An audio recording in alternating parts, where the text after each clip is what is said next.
Alive, free, to be wicked. Yes, it worked.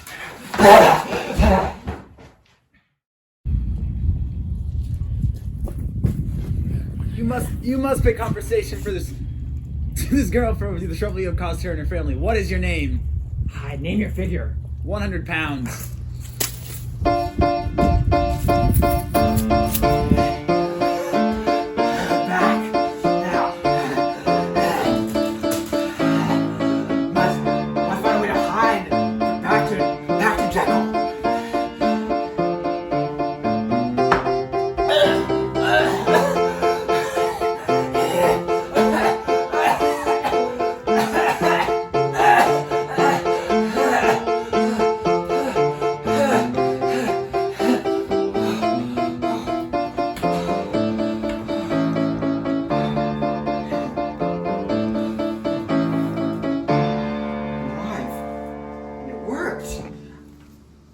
Trampled somebody, but it worked.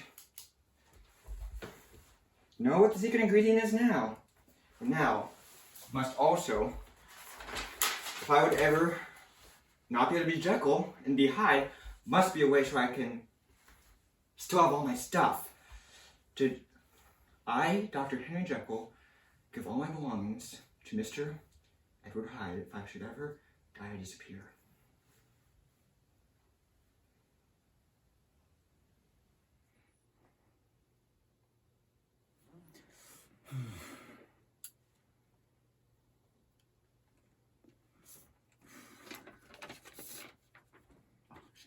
In case of the death of Henry Jekyll, all his possessions were to pass into the hands of his friend and benefactor, Edward Hyde. But that in case of Dr. Jekyll's disappearance or unexplained absence for any period exceeding 3 calendar months, Edward Hyde should step into Henry Jekyll's shoes without further delay, and free from any further or allegations beyond the payment of a few small sums to the member of the doctor's household.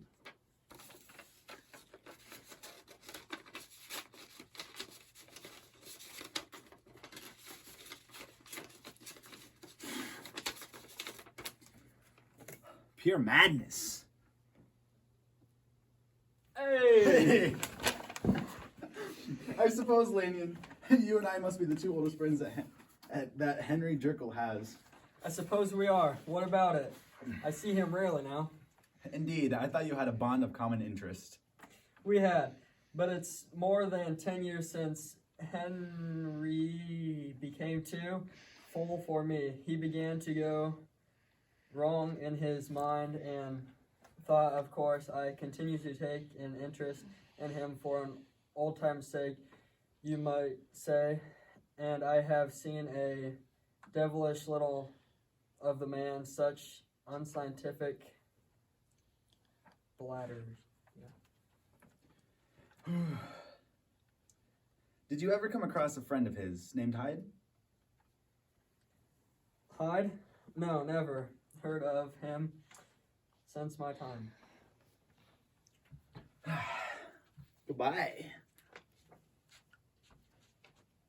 Mr. Utterson has asked me of Hyde, has told me of Hyde, and has asked me to seek him. If he be Mr. Hyde, I shall be Mr. C.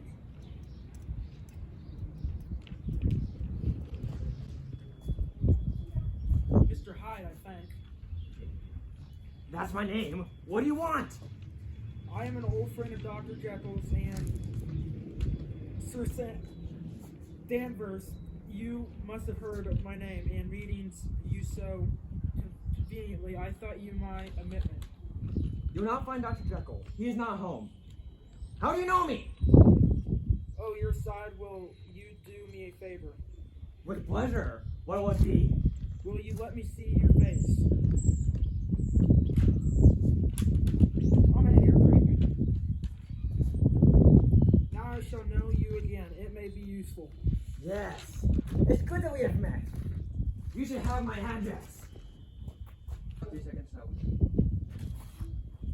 I gave you something, alright? That's pretty neat. And now, how do you know me? By description, By description. Whose description? we have common friends. Common friends. Who are they? Mr. Utterson and Jekyll, for instance. He never told you. I didn't think you would lie. That isn't fitting language. Here, ran out, run away. Is Dr. Jekyll home, Poole?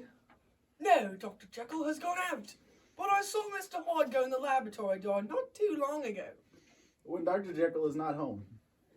Yes, Mr. Hyde has a key. Your master seems to have a lot of trust in that man. Yes, he does. We all have orders to obey him. Well, thank you, Poole.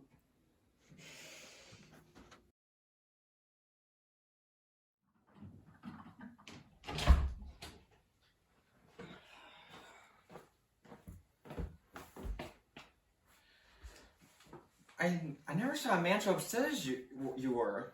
And also was that hidebound pendant Lanyon. And what do you call it? Scientific heresies. Oh no, he's a good man, an excellent man. I always mean to see more of him. But a hidebound pendant that, an ignorant blatant pendant, I was never more disappointed in any man than Lanyon. Ugh. I've learned some of Hyde. I don't wish to hear more. He is awful. It cannot change. You do not understand my position. I'm painfully situated.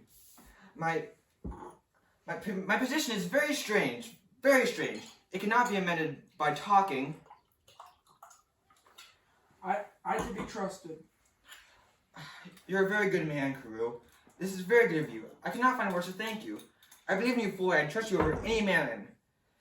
Before myself, if I had the choice. But it isn't what you fancy.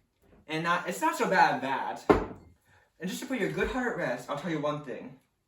The moment I choose I can be rid of Hyde, I give you my hand upon that. And I thank you again. Now, I'll add one word that I'm sure you'll take into good part. This is a private matter, so I really hope you will let this sleep. I'm sure you're right.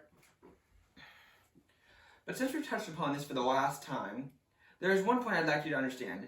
I have a great interest in poor Hyde. I know you've seen him. He told me, and I'm sure he was rude, but I do take a great interest in the young man. And if I'm taken away, I want you to promise to bear with him. I will never like him. I don't ask that, only to respect him. Okay. I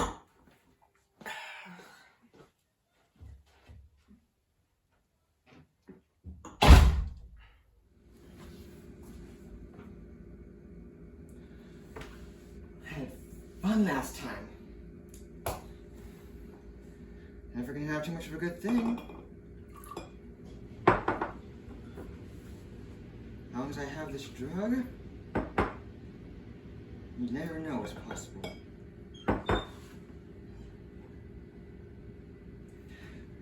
Secret ingredient. Here I go again.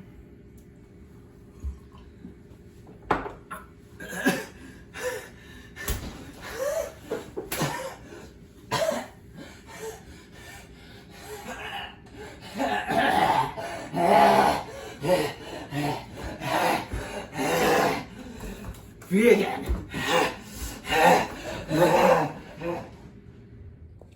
Hey, sir. Oh. Oh.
somebody.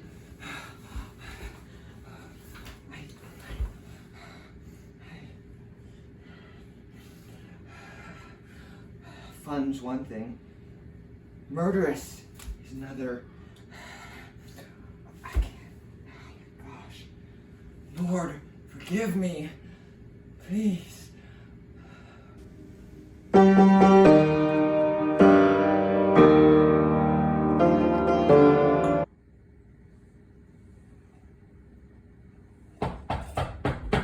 Come in.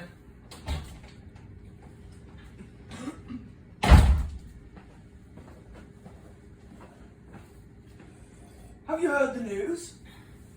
They were yelling it in the square. I heard them from my dining room. You haven't been mad enough to hide this man. I swear I'll never set eyes upon him again. On my honor, I am done with him in this world. It's all to an end. Believe me, the man is safe and doesn't want my help. You don't know him as I do. Hear what I say. He'll never be heard from again. You seem sure of him.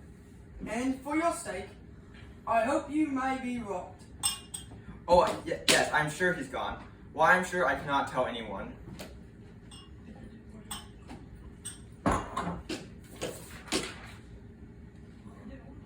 I've lost confidence in myself.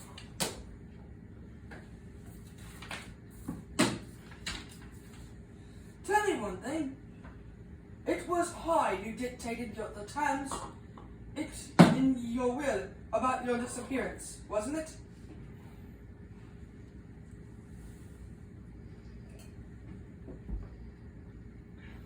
I knew it.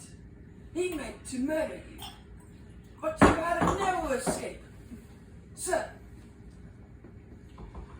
Better than that, I've had a lesson. Oh God, what a lesson I've had.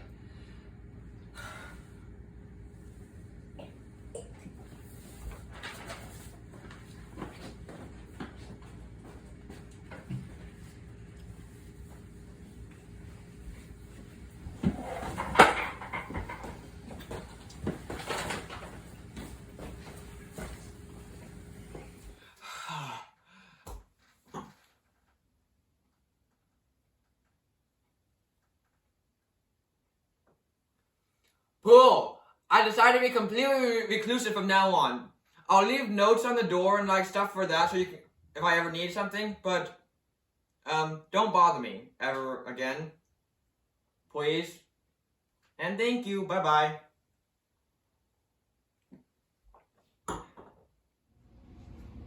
Hello, is Dr. Jekyll home? Yes, but he's not seeing anyone right now. Is he ill? No, but he has left orders not to disturb him.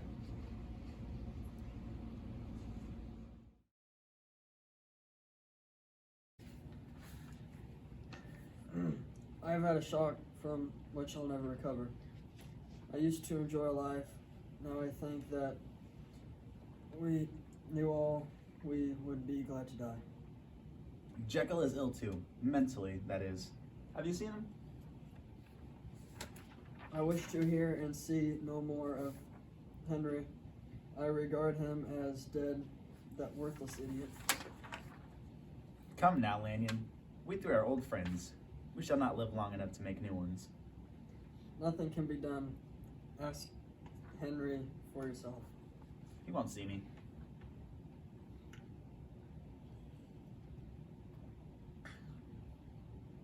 That does not surprise me. Someday, after I'm dead, you may perhaps understand what all this is about. I cannot tell you. Now stay and talk to me of anything except Henry.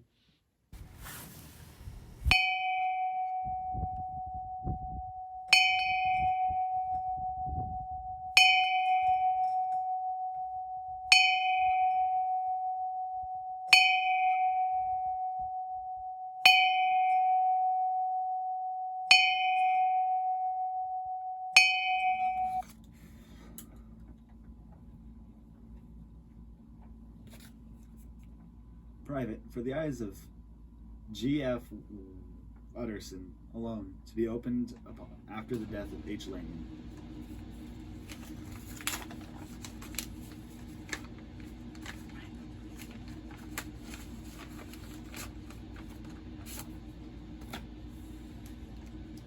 not to be opened until the death or disappearance of Henry Jekyll.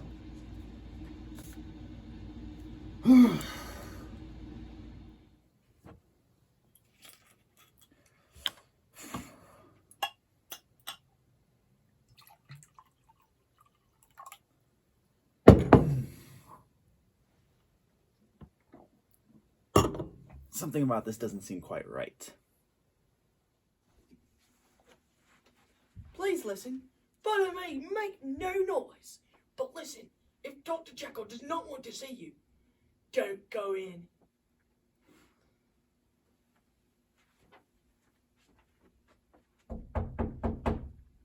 Sir, Mr. Utterson is asking to see you. Tell him I can't see anyone. Thank you, sir.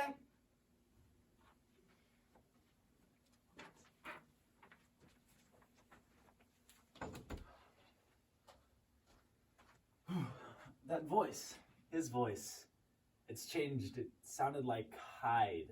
If it's Hyde, then Jekyll is gone. I have to get into that office. Jekyll, I demand to see you. I warn you, my suspicions are aroused. I intend to see you, even if we have to break down the door to do so. Utterson, for God's sake, have mercy! That's not Jekyll's voice. It's Hyde. I'm getting in.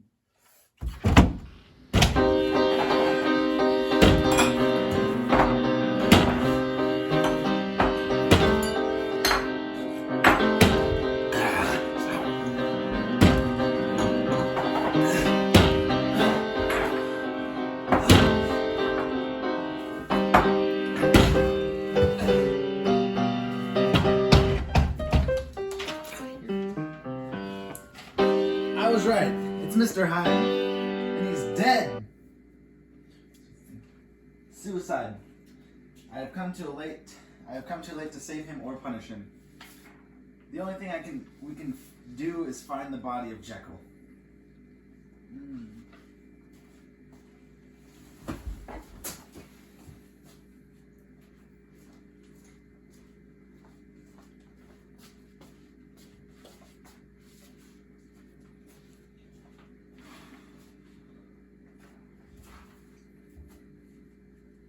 What can this mean? Jekyll cut Hyde out of his will in my favor. Yet, Hyde didn't destroy the will. He surely had no cause to like me.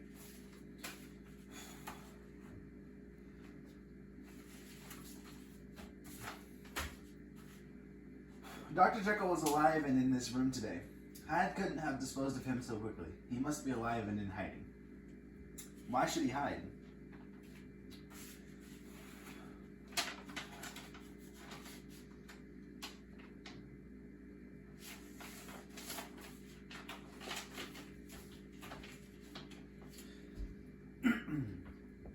I am incorrect in calling this a suicide.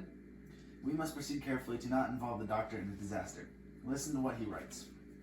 My dear Utterson, when this will fall into your hands, I will have disappeared, or how or why I shall have gone, I can't foresee. But I feel the need, I feel the end is near. Lanyon told me he intended to place the document in your hands. Read it now. Then, if you wish to know more, turn to the confession I have enclosed with this letter. I am unworthy and unhappy friend, Henry Jekyll.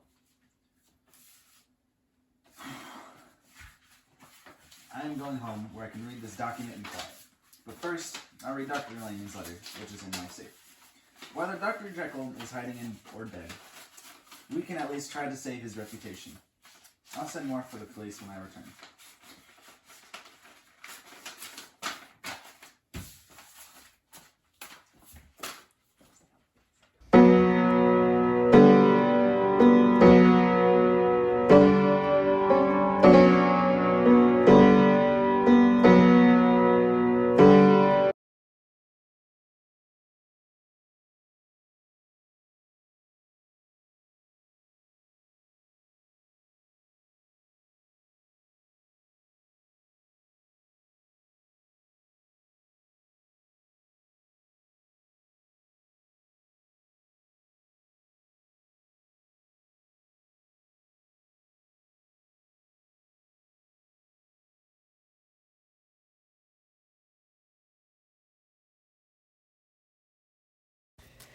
Dear Gabriel Joseph Utterson, a few days ago I received a letter from Henry Jekyll. He told me that he was in need of my assistance. He needed to break into my laboratory to get a box. He told me that a friend of his would come at midnight to pick it up, and if he didn't pick it up, I would have to see the last of Dr. Jekyll. I did so and went to get the box. At Jekyll's house, someone let me into the laboratory. Once I had the box back in my living room and I waited for midnight to approach, I started to feel uneasy. So I got a pistol and hid it under my coat just in case I was threatened. Right as the clock struck midnight, I heard a knocking on my door. When I opened the door, there was a man covering his face. When I let him in, he checked to make sure no one was watching him. As soon as we got into the living room, he showed me his face. It was the man I saw in the newspaper. Wanted for murder, Mr. Hyde. I was about ready to call the police, but then he warned me that I shouldn't if I wanted to ever see Dr. Jekyll again. I obeyed. Then he asked where the box was. Without hesitation, I pointed to it.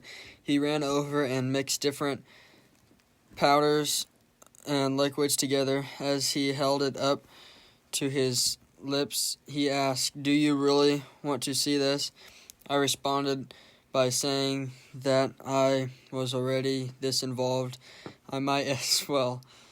I never could have guessed what would happen next. When Mr. Hyde drank the solution, he fell to the ground. After a few seconds, I heard moaning, then he stood up. It wasn't Mr. Hyde that stood up.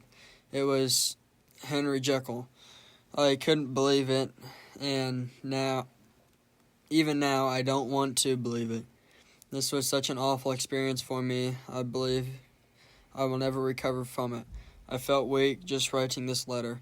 I know my days are numbered. Haste, Lanyon.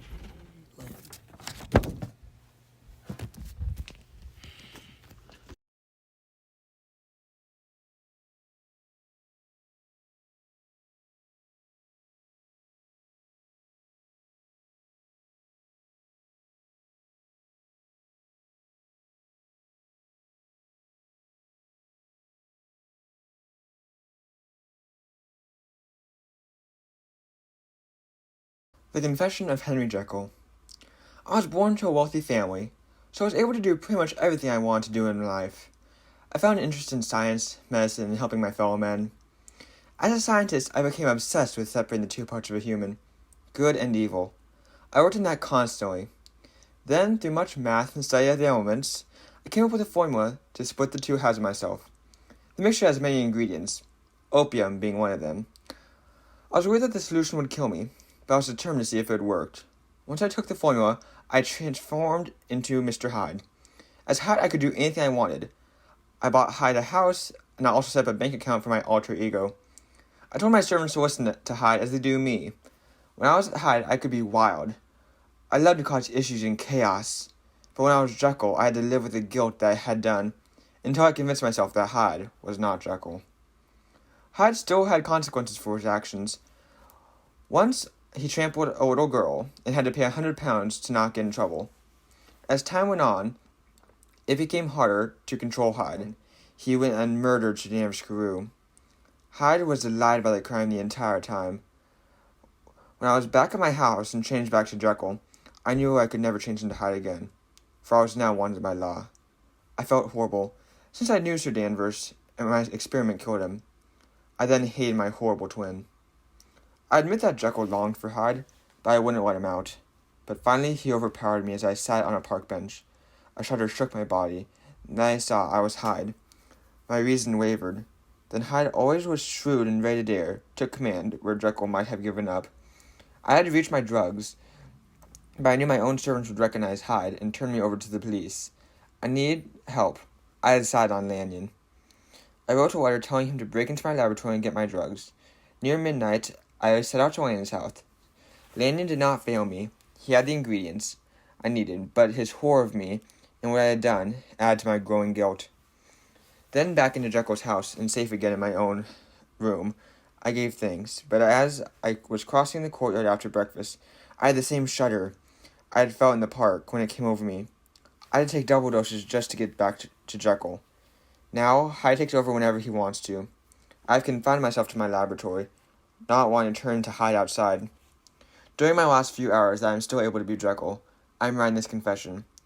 I have no hope for survival, for my supply of the drug is low. Thus, soon Hyde will take command of my life completely. I have just used the last portion of the original drug. I will finish this confession and sit in a few minutes as Dr. Jekyll. Then I will die, and Mr. Hyde will take over, never to be thrown off by Dr. Jekyll. Whether Hyde will eventually be caught and die at the hands of authorities, or whether he will have the courage to die by his own hand before that happens, I don't know, nor do I care. It concerns a person other than myself. I begin to feel a faint tremor in my body. This is the true hour of death. I bring the unhappy life of Henry Jekyll to an end. God have mercy on my soul. Dr. Henry Jekyll.